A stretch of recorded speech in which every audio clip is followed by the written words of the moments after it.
All right. Hello, everybody. Welcome. It is, what is it? It's Monday, June. I should get the dates here. What are we today? June 8th. It's Monday, June 8th. And we are in the Matrix today with Tessa Burns Martin. This is a little different from our typical routine that we normally do. We usually see each other on Tuesday. Today, we are seeing each other on Monday, or depending on when you're going to watch the recording. For those of you who haven't watched In the Matrix before, just so that you are aware, the intention of this program is specifically to bring you access to the people and their insights, ideas, and perspectives in one of the three areas of either money management, money mindset, or money motive, because it's when those three worlds converge that we are able to finally, once and for all, master our money.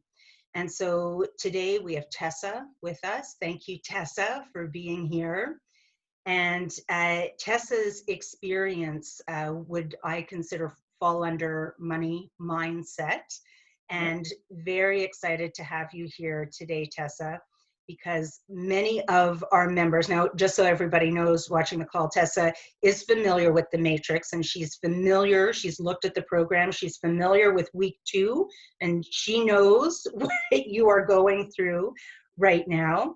And so as we start to process a lot of these emotions and the developmental and the inherited programming, as well as everything else that's going on in the world today, I thought what perfect timing to bring Tessa in to help us explore our mindset a little bit better and definitely understand the health of our mindset as we go forward. So thank you again, Tessa, for being here.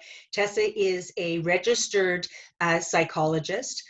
She's got her BA in psychology, and she is also an entrepreneur. She is the founder and owner of Serenity Now Wellness Clinic in Calgary, Alberta. So again, a city and a province that, in addition to everything else that's going on, there's other stuff. So Tessa, here we are. And so first of all, you're doing well. The business is doing well, doing as well as can be expected during these times. Mm-hmm. So I thought maybe we could start with maybe just understanding mental health a little bit better. It's a term that has obviously been used lots these days. Mm-hmm. And I think there's probably a number of people that are trying to figure out exactly what does good mental health look like, and when should I be aware of if maybe I should be seeking some counsel, or when does it kind of fall or skew on the other side and look for some help. Mm-hmm. So you're right. People are starting to understand, I think, mental health in a bigger way right now, because what we've done with all the lockdowns and with COVID is that a lot of times we've taken away the things that people would use to be able to avoid their mental health, so to speak. So they would be able to work a lot of hours or be out of the house doing activities, keeping busy. Whereas right now it kind of, everything went to a standstill and everybody was forced to kind of look at, like, where am I at in this moment, and have to be so much in the present moment, where we can't really future focus as much as we used to be able to. We have to be just like in the moment. What is my current concerns? How do I manage these things? And where am I really at? So it's been very fascinating. I think a lot of people that would have never even understood how mental health plays in their life, or they're having to deal with it. And we're seeing like an increase. Anxiety has been a huge one that people have been experiencing. And I can talk more about the brain science around why that might be happening. But then also just like problems with sleep, and then depression and suicidal thoughts, addiction, those things are all coming kind of front and center for so many people. So I'm hearing you say, so potential flags, anxiety, mm-hmm. sleep concerns. What else did you mention there as possible flags? Depression. Where does doubt fit in? Doubt or fear?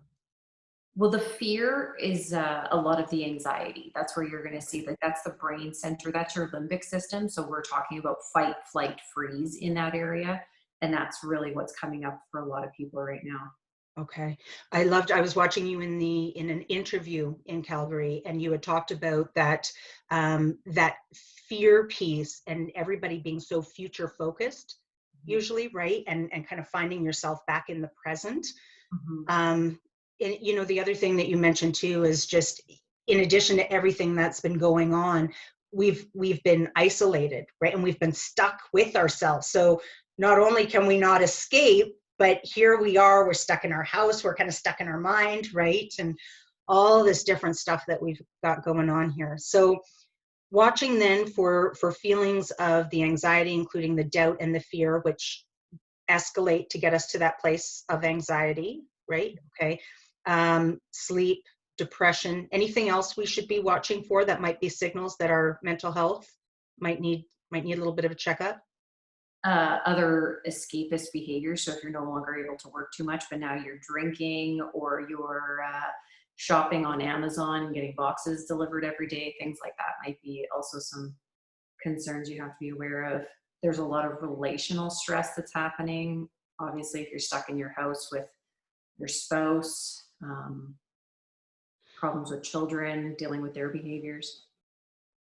Would you consider over exercising too? I've run into a few people that seem to just be out there all the time now. It's like, well, I'm on the bike for 4 hours a day, or, that's not me. I'm not on the bike for 4 hours. Who are No, they? I went the other way when COVID hit. All my exercise stopped, but I have noticed quite a few people that are using exercise as a form of escape. How do you define the differences between addiction and escape, or are they the same? Well, I would think that all of them would be like it gets to the addictive behavior when the escape and no matter what you're doing, whether it's exercising and that seems like it's a great thing, or compulsively cleaning versus drinking and doing drugs, like those things would be, it's always if you're using it and it has a job, like I need to get away from these feelings right now, then that's where it is escapism, and you're going down that path towards addiction, because as soon as you give something a job, then the repetitive behavior is more likely to keep on coming up. Wow, that's actually very, very powerful, because I can't tell you how many women I speak to in business that work from home that talk about cleaning. I'll Mhm. just go put a load of laundry in. I'll just go do the dishes. You know what? I just need to go clean the floor. Is it like, and I think everybody looks at it as being very noble, but you're right. I think that's a really great definition. If you're escaping, Mhm. doing something in the moment, a task, and you find something else to do, I think that's huge. So thank you for that. That's a great flag. Okay, so let's say that we recognize, I'm chuckling because I'm thinking about myself and mowing the lawn and gardening, which tends to be a form of escapism for me these days. Yeah. So let's say I'm recognizing that I'm doing this. What would you recommend be a course of action? I know awareness is huge. It's a first start, right, of actually seeing it. Yeah. So as soon as you can become aware and then just sit with it. And I like people to just don't get into a place of judgment, but just be with those feelings like what's coming up for me? Why is this coming up for me? Is there something that I'm avoiding? Why might I be avoiding it? So just giving that feeling space. And then that way you can see if it's a flag, like something that like, oh my goodness, this is a huge issue where I can't, like I'm struggling to stay present with it and I'm getting really uncomfortable and I don't feel like I can manage these feelings. Or if it's just kind of like a little bing, kind of like the difference between your seatbelt in the car binging at you, like plug the seatbelt in versus the check engine light. Beautiful. Okay. Do you have any tips on how can you kind of weigh yourself? Is it 1 to 10? And if you fall in a 7, 8, 9, that's a check engine versus, or is that getting too specific? That's too hard to do. Well, I guess because it depends on, like, there's some people that can experience a lot of distress and not think that that's a check engine light. So that's where I kind of like, is 7 or 8 going to be for somebody? I think it's more just having that moment if you're starting to feel really uncomfortable and not able to sit with the feelings and move through them, almost like feeling a wave. If you can't hit the peak of the wave and then trust that you're going to be able to come back down, if you're starting to be like, I can't deal with this, Oh, or I need okay. something else, like if you're not able to ride that wave, because we all have waves, right? Like when I was dealing with my own struggles around like having to process COVID and what this meant for my life and my world, like my peak hit high. Like it's not like I was like, ooh, I got this all under control. It was not about not hitting a high peak. But I knew and I trusted that I'm going to be able to reflect on this, talk to the appropriate people, and then be able to come down from on the other side of that. Like it didn't feel like I was going to stay at the top of that wave. Okay. That's okay. So perfect. So it's about understanding the wave and can you manage it? Like, can you ride with the wave regardless of where it's going, or do you feel like you need some help in coping with that? So if we feel like we can't cope, Mm-hmm. what do you recommend? Do you turn to help right away? Like, what would be your step process if you're speaking to someone saying, I'm having a hard time dealing with this and I'm not sure I'm going to be able to ride the wave on this? Yeah, if you've never had experiences with counseling, maybe the first step is even if you have that trusted person that you can talk to, because if you have a friend, that would might be an easier step. Like I just need to share this, because one of the most upsetting things that I see right now is people are trying to keep this all to themselves, right? Like I can't let anybody know that I'm not rocking COVID. I am not the one that's baking bread. I am crying myself to sleep every night.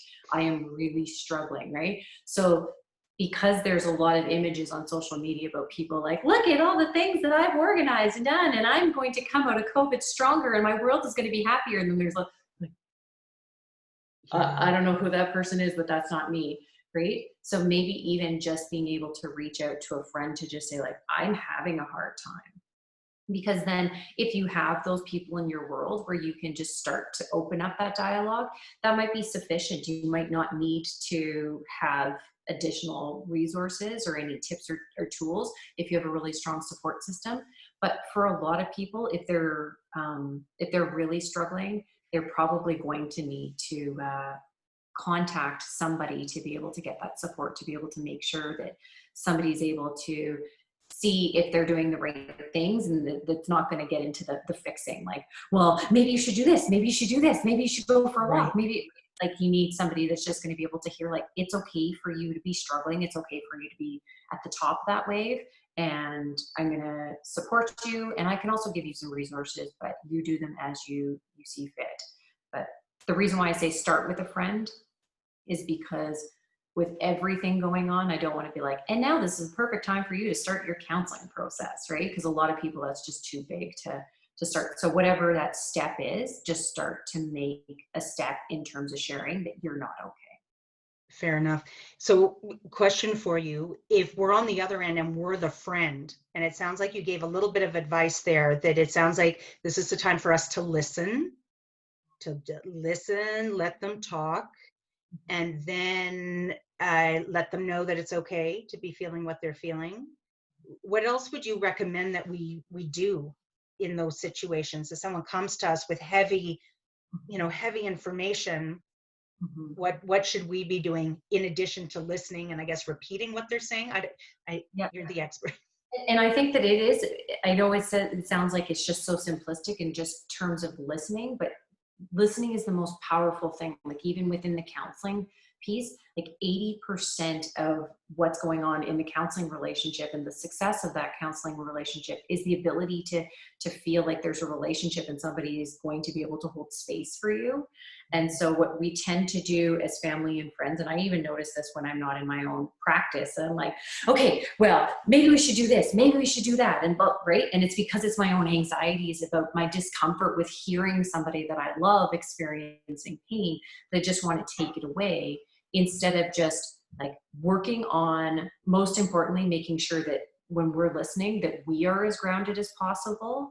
Because if we're not grounded, the other person's going to pick up on that, and they might be like, uh-oh, this is too much for this person. Maybe I should dial it back or whatever. But if you're just calm and grounded, making sure you're resourcing yourself, taking deep breaths, feeling your feet on the floor, and then it will just come more authentically in terms of like, you don't have to really come up with solutions because most people don't even really need the solutions. They know what they need to do, or they might need some support helping finding resources, but most of the time we just want to be heard.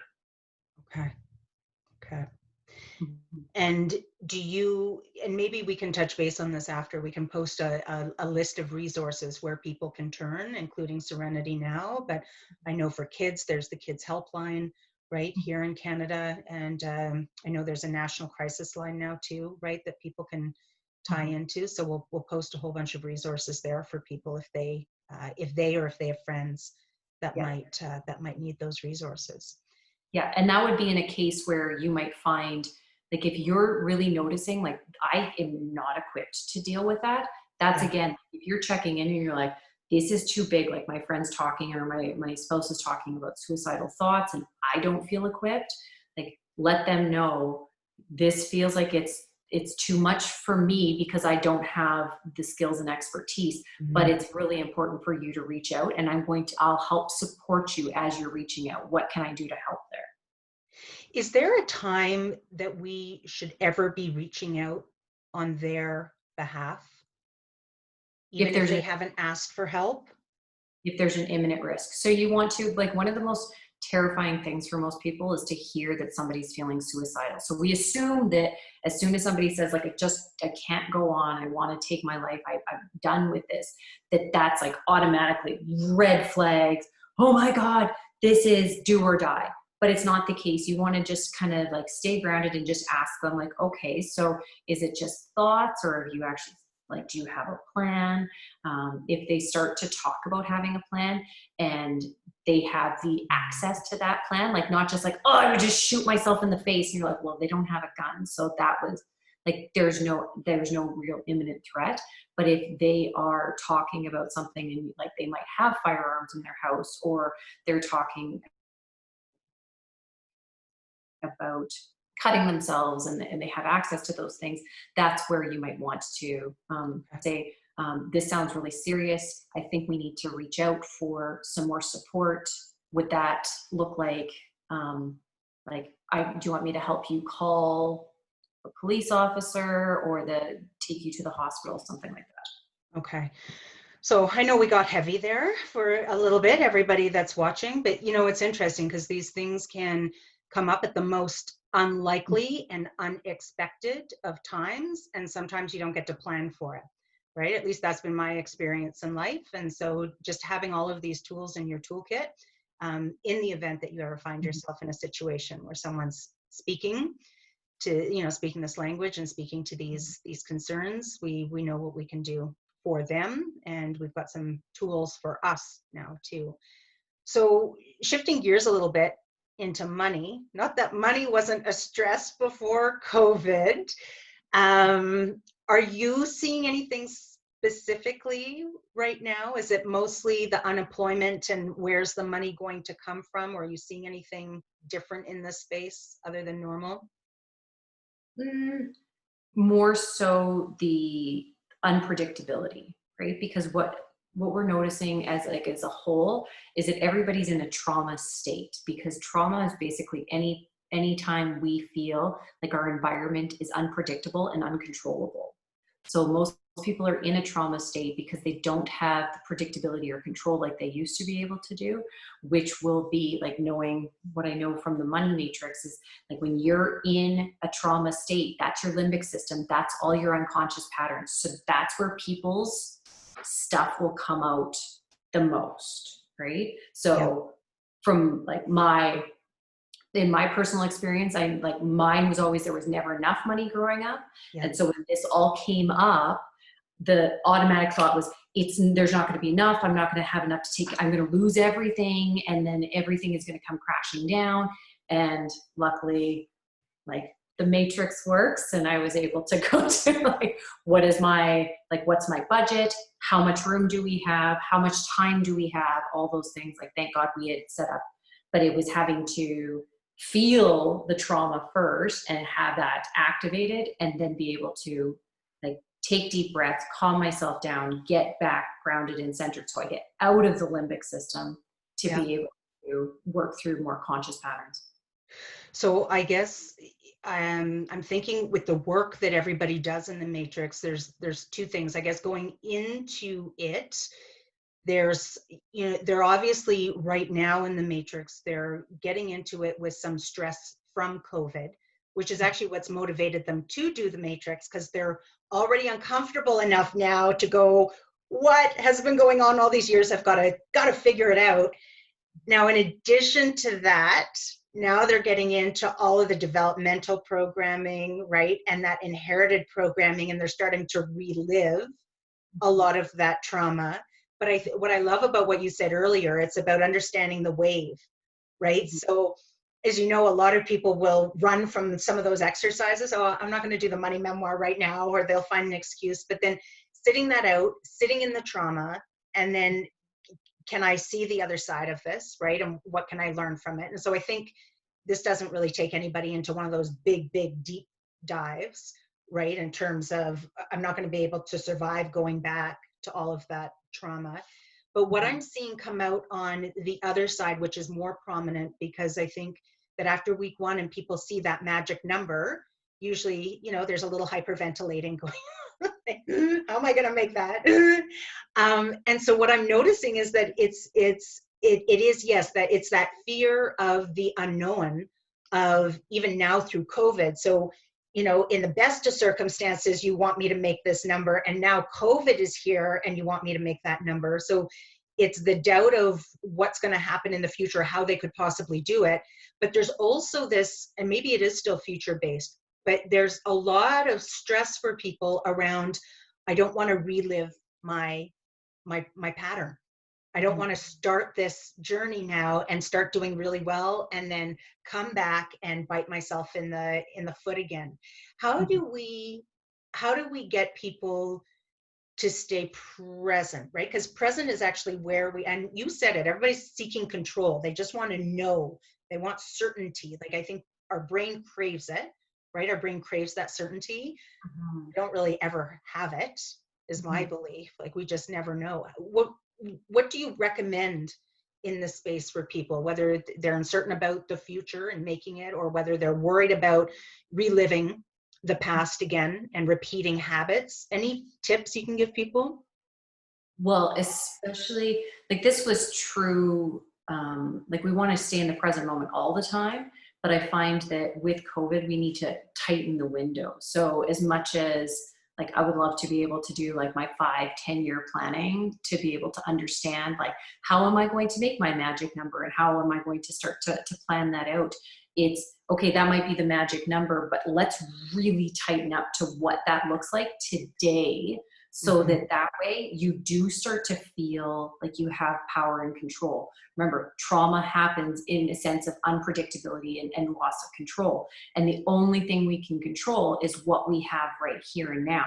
So it might be, okay, yeah, maybe down the road I would have to hire new practitioners or do something else like that. But that can't be right now. I need to really tighten this up. And what does that look like for today? So for myself, it looked like, okay, when we're tightening that up, what are some of the government programmings that we had to like apply for in that moment, right on that day, the grants that we would have to look for.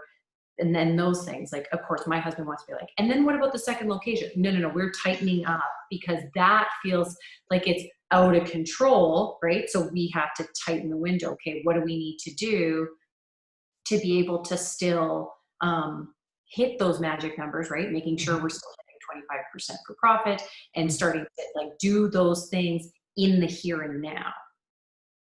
Beautiful. So those incremental steps, Yeah. And as taking small as taking those. possible, right? Like Yeah. for some people, it might just look like, okay, the only thing that's going to help me get closer to my magic number is making sure that I'm just waking up and getting in front of my computer right now. Like, because it's so tempting when it feels so overwhelming and so out of control to just be like, what's the point? Right. Yeah. So it's like, okay, if my small step is just sit in front of your computer and write one email, like maybe down the road, your aim is going to be 20 emails a day, but today just do one or just just put the name in a subject line. If it even, like, keep on getting, as like I said, tighten the window, get the window as Yep. small as possible, because what you need to do is just create that momentum. So you just, once you start to have that, body that's in motion stays in motion, but we just need to turn it Right. in. I love that. So take a step, take one step, whatever it is. If you feel like you can take five, but take one step, small, baby, consistent steps forward, build momentum. Love it. Love it, love it, love it. Okay. All right. And do you have any tips for anybody that's going through all the emotional piece of looking at the behavioral programming or the inherited programming and anything that might come up for people? Um, so outside of the tactical to-do piece with the money, just because I'm wondering, you've experienced it, and I'm wondering, when you were sitting in those emotions and those things that came up and you started seeing things for the first time. I know some members this weekend were talking about how heavy it felt, right? That headaches came up, that their heart actually felt heavy, that they were very tired, right? As our body starts to let some of this go. My advice is always, take good care of yourself, drink water, have a bath, get lots of good sleep. Anything else that we should be doing as we get into that week 2 work you can So think of? what you're talking about is the self-care piece, because a lot of times when you're doing that developmental work is you're going to find that there's a trigger point in something, like where there was an unmet need. So you might say, like, what I was feeling back, like, so I'm reliving that, what it felt like back then when I'm hearing that my parents can't pay for groceries, is that, like, I'm not going to have my most basic needs met. Right. So a lot of times what you can do is identify that, like, that was the story that, and this is how, like, this is what you were witnessing. And then you can ask yourself, what did I need then? And what do I need now? So for example, for me, it's just something as simple as being able to go to the grocery store and pay for it. And even if I go and say, like, I'm going to buy the most indulgent, like those, like, black truffle cheese. I'm a cheese person, and, like, throw some truffles into it, and then it becomes just ridiculously expensive, right? But it's just that thing, like, not only can I take care of my basic needs, but I can also go above and beyond to be able to care for myself. Or I can do something nice for myself. I wasn't able to then, but I can now. So that just shifts the pattern. It's $10 to buy the cheese, but for Beautiful. me, monumental, because that means that, like, that's no longer true. I can take care of myself. I love that. I love that. There was we were talking about this weekend. This kind of came to me, this metaphor, and it sounds like it's the same sort of analogy, but I was thinking about how so many of us get stuck in week 2 trying to fix all the time, right? Like, fix our parents, fix the story, heal ourselves, do more work, like, dig, dig, dig. So I came up with this metaphor of, we're going to this well, like, we're looking for water, and we go to the well and we're thirsty, and our parent is standing there, but this is probably a bad analogy, but they've got that drug in them where they can't move, but they're processing, right? And they just can't help us. They can't get the water going. Their body doesn't work. And in their mind, they just so want us to have water, right? They so want us to drink. And I think the longer we look externally for either them to move or for someone to come by and hit the well, we just deprive ourselves of, it's right there. Just reach out, give yourself that water, that cheese, that love, whatever it is that you need for you. And then as we do that, I can just imagine the parent just so happy and relieved, right? Relieved that finally they've got water. So I don't know if that's the same sort of story that you're proposing there, but Yeah. take care of us, right? And seeing the well, right? Because one of the most powerful things I learned through the money matrix was, where does that exist? Where does that abundance already exist? Right? So instead of looking at the well and being like, why aren't you scooping for me? Like, no, the well is full, right? So where do I already have access to that? So even if I need to remind myself, like, sometimes I'll be like, okay, if I'm feeling really tight for money, not only am I going to, like, buy myself a Starbucks, but I'm also going to buy for the person behind me, because that reminds me that I am in abundance, right? Instead of looking at all the things in front of me and being like, yeah, but that well could dry up. and that person's not scooping for me, so I might not have my needs met, right? So instead, like, no, I can scoop and I can serve and I can take care of it now.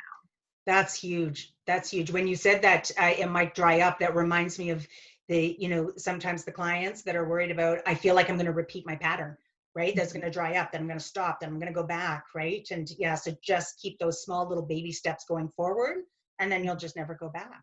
You'll never end up where you arrived. That's brilliant. Thank you for that. So how to help yourself, I think you've just kind of nailed it there, right? So taking small little babies, so the self-care piece is an important piece. I love what you said about the escapism. So what I heard in that is the next time I go to garden or cut the grass, maybe just sit instead and go, what am I doing? Why am I doing that? What am I trying to escape from? And just processing that. And then if I need to go cut the grass, but be aware of why I'm doing it, not just because it's really not about the grass. Okay. So doing that. Never. What's that? What was that, Tessa? It's never just about the grass. It's like everything has something behind it. So does. It so does. And I love in your interview, you brought up a really important piece. Sorry, and I'm referencing a news interview that you did with Global or CTV in Calgary. But there was some comments about kids. And we know, everybody on this call knows that we grew up in an environment and we made assumptions about, we observed, and then we made some assumptions about what was going on, and it then attached itself to an emotion, which then became our programming. So now as parents with kids and in the middle of all of this and our mental health, and I know some parents in the group are doing a really good job of trying to explain what's going on in our world. What advice do you have for us as parents to the best of our ability, because we're all well-intended, to create the safest space possible for our kids emotionally through this? So they're programming, just they're not in the matrix when they're 35 going, oh, well, in 2020, right? Here's what happened, and here's why I don't have a savings account. What would you recommend? Any thoughts on that? So the first thing is that we all have mirror neurons. So we're looking to, like, the children are looking to their parents to be able to tell them like what's going on within their system. So if you're freaking out, then their vision of the world is that we need to be freaking out. That doesn't mean though that parents need to have it completely managed, because that would be an impossible task. So emotional regulation is not about not feeling unregulated feelings. It's about being able to feel those feelings and know how to deal with them. So even if I'm homeschooling, I always wondered what would be the thing that my kids have to go to therapy for, and it's going to be COVID and their experience with homeschooling. I am not very strong as a homeschool teacher. I don't have the patience, and I just don't stay grounded. But what ends up happening though is what will end up what my kids are going to get from this is that we can have a dysregulated incident, like, oh my God, boy, just sit down, right? But then we both work, like I say, okay, I need to take a few deep breaths. I need to get myself back in check, right? Because I can acknowledge that I'm feeling dysregulated, so they can see, okay, that's what dysregulated looks like. But she's also able to get back to center. So that's where they create that safety. And then I apologize. What happens for so many people is not the fact that the injury is not the hard part. It's the lack of repair. Like, we're all going to injure our child at some point or another. Like, even when you're completely well-meaning, there's going to be things, and it's not about bubble wrapping them anyways, right? So it's not about trying to avoid injury, and it's always about repair. And I think that that's also a good thing for people to understand as we start opening up, is that it's not about just continuing to keep your children bubble wrapped away from COVID, because that's like, they can't avoid viruses for the rest of their lives. They need to know what are the things that are going to repair this situation. So I like need to stress how they can create safety in their world, right? So it's always about how to take care of the situation, not just avoiding discomfort. Oh, there's so much in there. There's so much value because I think that, the first thing that we always talk about in the matrix and in financial empowerment to start off with is that I think the vast majority of Canadians grew up in a household where money wasn't talked about, right? Or if it was parents always just trying to say everything's okay, everything's okay, everything's okay. But deep down, it wasn't, and the child felt it. And then we've all grown up thinking everything's supposed to be okay, everything's supposed to be okay, but it's not. But we're not given an outlet in which to talk about it because it wasn't talked about, right? So we repeat that pattern. Mhm. So can we just break down an apology a little bit because I love the apology and also forgiveness because I think that repair piece is so powerful because even now like something could have happened 35 years ago, right? And now even for us to acknowledge, okay, here's what happened, right? Here's how I interpreted it.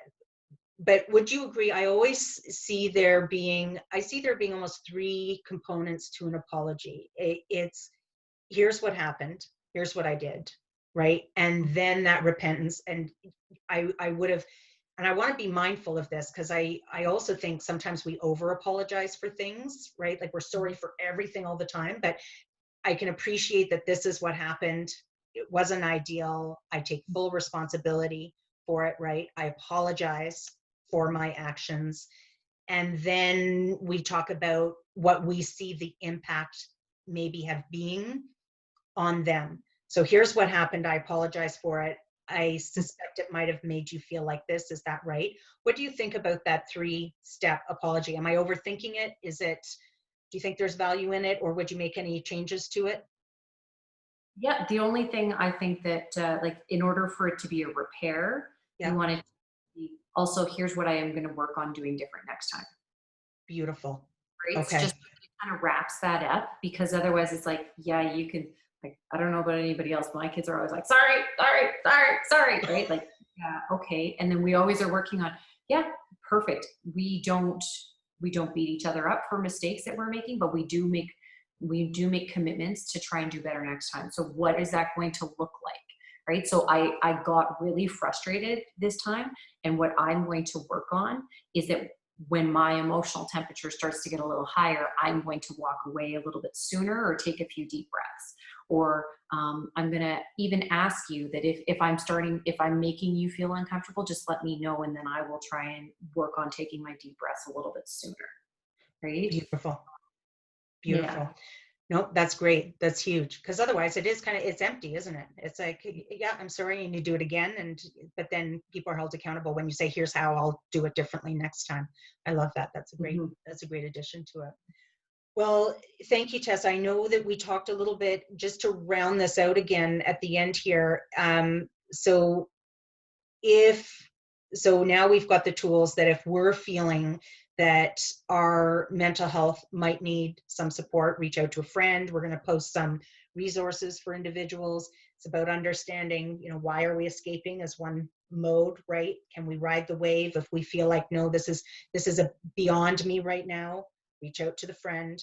And so for the friend piece, if we need to help others, if I go back to that, the biggest piece right now is just listening, just sitting there, Yeah. holding space for them. I love that you said that. I think especially now what I've been hearing a lot of in COVID is people want to feel seen and they want to feel heard, especially now through isolation. So finding that, like Mhm. being that for them. I see you, I hear you, I Mhm. feel you. And, And if you and can't be that person, then make sure you're being authentic, right? Like, this is way bigger than what I have the skills to be able to work with, but I can support you in finding somebody that does have the resources to be able to support you. Or even, like, because we're all experiencing COVID in one way or the other, like there might be like, I'm having so much on my plate that I can't be the person you need me to be, but I can support you by doing this, by um, like giving you the number of my therapist or something like that, right? So Beautiful. it's also Yeah. be listening, but being authentic when you're outside of your scope. You don't have to listen and just be like, oh my God, I can't handle all of this. Like, right? Yeah. Yeah. Well, huge. Thank you so much for being here. And in your line of work, being registered psychologist, can you take anyone from across Canada? Do they need to live in Alberta? Who can you support right now? Alberta currently. We're working on different provinces because we've obviously become more one Right. through all of Okay. this than just Alberta. Okay. Well, and having spoken with you before, I have to give you credit. I think you've already seen it, but it's in the bonus round. And Tessa was very generous with her time, and she was helping me through when I was going through my separation. And I had these huge aha moments with boundaries, right? Personal boundaries and personal space, and created that one bonus round called "It's Not Okay," which is about putting up, healthy boundaries for ourselves. And COVID has just, I mean, it's expanded on that idea, right? Because there's physical boundaries now too with the emotional. So Mhm. I feel it helps. But if you're in the bonus room, anybody, and you see that exercise there, you'll know that Tessa is the inspiration around that, because that was one of my big aha moments. Is Tessa was just listening and holding space for me. And she's like, is that really okay with you? Like, no, it's not. That is not okay with me. So thank you, Tessa. So we'll post all of Tessa's information. Her website is serenitynowwellness.ca, correct, Tessa? And we actually have quite a few people in the matrix that are from Alberta. We'll also post national resources for other individuals. And please, if you know of any resources that are available in your province, please don't hesitate to put them into the comments and chat section. What I do really appreciate about COVID right now is that the stigma is lifting around mental health, right? It feels we are definitely in this together. And I don't know personally of anybody that's gotten through this unscathed. Something has happened to something, it's some form or another, right? We've all been impacted by this. So thank you for sharing your time with us this morning, Tessa. Definitely, or I guess this afternoon. So appreciate it. So valuable, and so needed right now. So thank you again. Thank you again. All right, everybody. Thank you for sharing your time with us. Hope you enjoyed the recording. Please feel free to comment in the comments section below, and we will see you next Tuesday. Our routine is back to normal, so we'll see you next Tuesday at noon, and we will actually be in the matrix with Lori and Ron to speak about life insurance, because we're either paying way too much or we're paying way too little, and a lot of people aren't aware of why we invest in life insurance to start off with. So we're going to have a great 45-minute conversation with both Lori and Ron in the Matrix next week. All right. Thank you, everybody. We'll see you next time. Bye for now.